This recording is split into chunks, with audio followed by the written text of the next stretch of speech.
Some call the 1967 lines Auschwitz borders, or the kind that could lead to another Holocaust. Others say it would be suicide for Israel to return to them. Reserve Major General Uzi Dayan says they're impossible to defend. I don't think that Israel will never return to the 67 line. But if somebody thinks that this is a good idea, this is exactly the situation that will bring us the next war. This is Latrun.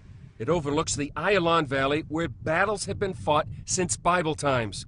From here, Arab gunners prevented Jewish travel on this only road to Jerusalem. These old vehicles testify to the Arab attacks on Jewish convoys. The 1967 lines are not too far from here, but times have changed. If Israel withdraws to those lines, its citizens would have to contend with rockets instead of bullets. UN Resolution 242 promised Israel defensible borders, but if Israel withdrew to the 1967 lines, in some places it would be just 9 miles wide. In some places, between Tulkarm, which is a Palestinian city, town, and Netanya, which is on the Mediterranean, the distance is exactly the distance between JFK and LaGuardia. Israel's major roads and all planes taking off and landing from the main international airport would be in danger from rockets.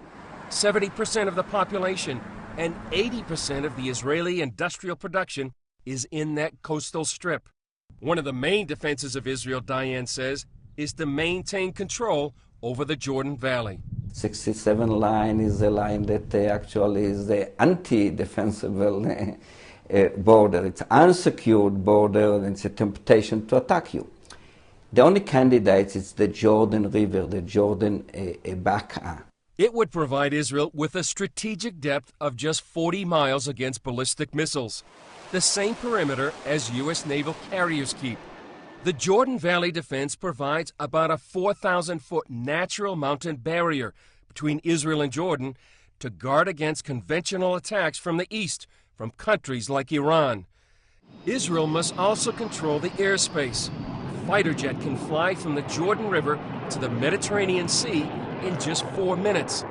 If Israel wants to survive with all that's happening in the Middle East, Dayan says, it will have to base its security on defensible borders. Chris Mitchell, CBN News, the Jerusalem-Tel Aviv corridor.